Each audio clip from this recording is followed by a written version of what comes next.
네, 안녕하세요. 오늘 여러분께서 보내주신 샌안토니오 한인장학재단 SASKSF라고 하죠. 이 재단 소개자료 PDF를 좀 같이 보면서요. 이 재단이 어떤 곳인지 한번 깊이 들여다볼까 합니다. 네, 샌안토니오 지역의 한인 학생 또 청년들의 꿈을 지원하는 곳이라고 하는데 뭐가 좀 특별한지 같이 한번 파헤쳐 보죠. 이 재단이 뭐 왜 생겼고 또 어떤 가치를 중요하게 생각하는지 그리고 실제로 어떻게 운영되는지 그 핵심 내용을 좀 짚어보는 게 오늘 목표입니다. 특히 뭐랄까 우리 커뮤니티의 미래를 만드는 그런 노력에 관심 많은 분들이라면 좀 흥미로운 내용이 많을 것 같아요. 자, 그럼 바로 시작해 볼까요? 네, 보내주신 자료가 생각보다 굉장히 상세하더라고요. 재단 설립 취지부터 해서 뭐 핵심 가치, 또 어떻게 발전해 왔는지, 연역, 운영 방식, 그리고 장학생 선발 기준이나 절차, 활동 모습들, 그리고 앞으로 뭘 할 건지 미래 구상까지. 네, 재단의 여러 면을 좀 입체적으로 이해하기 충분한 아주 좋은 자료인 것 같습니다. 그럼 제일 기본부터 가볼까요? 이 재단 도대체 왜 만들어졌을까요? 자료를 보니까 그 샌안토니오 지역 한인 학생이나 청년들, 재정적으로 좀 어려운 친구들 도와주고 꿈을 응원한다. 이게 핵심 목적인 것 같더라고요. 근데 단순히 그냥 돈만 주는 게 아니라 뭐 미국 사회 또 한인 사회에 글로벌 리더로 성장하도록 격려한다. 뭐 이런 포부까지 있던데요. 맞습니다. 상당히 중요한 목표죠. 그리고 이런 목표를 이루기 위해서 재단이 뿌리로 삼는 세 가지 핵심 가치가 명시되어 있어요. 바로 투명성, 그리고 평등과 공정, 마지막으로 지속 가능성. 이 세 가지입니다. 이게 그냥 뭐 좋은 말이 아니라 재단 운영의 어떤 방향을 딱 정해주는 나침반 같은 역할을 하는 거죠. 투명성, 평등과 공정, 지속 가능성. 이 가치들이 근데 실제 운영에 어떻게 녹아 있는 데가 중요할 텐데요. 예를 들어서 투명성은 좀 어떻게 확보하고 있나요? 여기서 이제 주목할 부분이 바로 2024년에 비영리 단체, 구체적으로는 501c3 면세 자격을 IRS, 그러니까 미국 국세청이죠. 여기서 공식 승인을 받았다는 사실입니다. 자료에 그 증명서 이미지도 딱 첨부되어 있더라고요. 이 501c3 자격이라는 게 그냥 비영리, 딱지 뭐 이런 걸 넘어서요. 기부하는 분들한테는 세금 공제 혜택을 주니까 후원을 좀 더 쉽게 만들고 또 재단 입장에서는 재정 운영을 투명하게 공개해야 하는 의무가 생기니까 신뢰도 면에서 이게 아주 중요합니다. 그러니까 앞서 말씀드린 투명성하고 지속 가능성이라는 가치를 실현하는데 아주 핵심적인 장치인 셈이죠. 그렇군요. 그러니까 세금 혜택으로 기부를 좀 더 쉽게 하고 동시에 운영의 투명성도 제도적으로 딱 보장받는 그런 효과가 있는 거네요. 그렇죠. 그리고 재단 운영 규정, 바일로즈라고 하죠. 이걸 만들어서 이사진의 승인을 받고 또 이 규정 자체를 재단 홈페이지에 그냥 공개를 했어요. 누구나 볼 수 있게. 뭐 하산훈, 김도수, 김폴, 양재현 이사님, 또 이문주 위원장님을 비롯한 장학위원회분들 명단 이런 사진까지 다 공개한 것도 투명성을 높이려는 노력의 하나로 보입니다. 후원자들도 운영을 감독한다고 되어 있고요. 네네. 근데 처음 시작은 어땠는지도 좀 궁금한데요. 뭐 처음부터 이런 체계를 딱 갖추고 시작한 건 아니었겠죠? 물론이죠. 자료를 보면 2021년에는 뜻 있는 몇몇 분들이 그냥 개인적으로 사비로 5명의 학생에게 장학금을 전달하면서 아주 조촐하게 시작됐더라고요. 그러다가 이제 2022년 2월에 장학위원회가 딱 꾸려지고 그해 6월에는 13명, 고등학생 5명, 대학생 3명, 대학원생 5명 이렇게 장학금을 주면서 점차 좀 조직적인 모습을 갖추기 시작한 거죠. 와, 2021년에 개인 후원으로 5명 지원해서 시작해서 2024년에는 공식 비영리단체로 14명한테 총 11,500달러. 와, 이게 불과 한 3, 4년 만의 성장이네요. 총 46명에게 38,000달러면 우리 돈으로 거의 5천만 원이 넘는 돈인데 이 정도 속도면 이건 뭘 의미한다고 봐야 할까요? 이건 뭐 분명히 샌안토니오 한인 커뮤니티 안에 이런 지원에 대한 어떤 강한 필요성이 있었다. 그리고 또 그 필요에 공감하고 진짜 발벗고 나선 분들이 계셨다. 이걸 보여주는 거죠. 네, 자발적인 움직임이 이렇게 빠르게 제도화되고 또 규모를 키워나갔다는 건 상당히 좀 인상적인 부분입니다. 아까 말한 지속 가능성이라는 가치를 향한 의지도 좀 엿보이고요. 그럼 구체적으로 어떤 분들이 이 장학금 혜택을 받을 수 있는 건가요? 대상이 꽤 넓어 보이던데요. 네, 맞아요. 그 샌안토니오 메트로폴리탄 지역에 고등학교 11학년, 12학년, 그리고 대학생, 대학원생 이게 기본 대상입니다.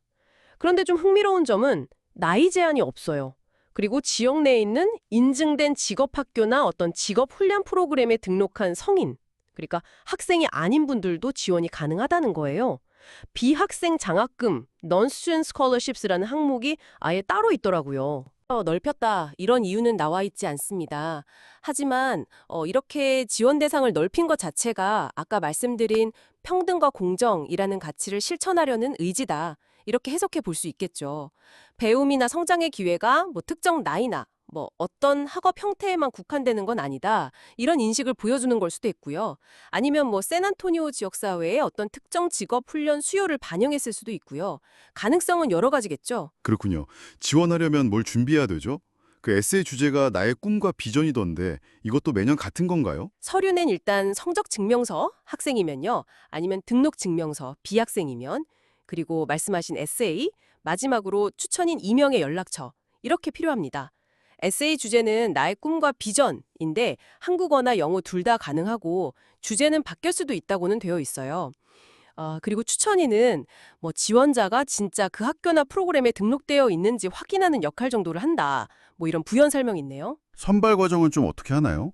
공정성이 중요할 텐데 아무래도 좀 예민할 수 있잖아요. 네, 이 부분 진짜 신경을 많이 쓴 흔적이 보입니다. 일단 장학위원장님이 서류를 다 모아서 지원자 이름이나 뭐 개인정보 있잖아요. 이걸 다 가린대요. 익명으로. 그렇게 해서 에세이만 위원들한테 전달하는 거죠. 그럼 위원들은 미리 딱 정해진 평가 기준하고 채점표, 루브릭이라고 하죠.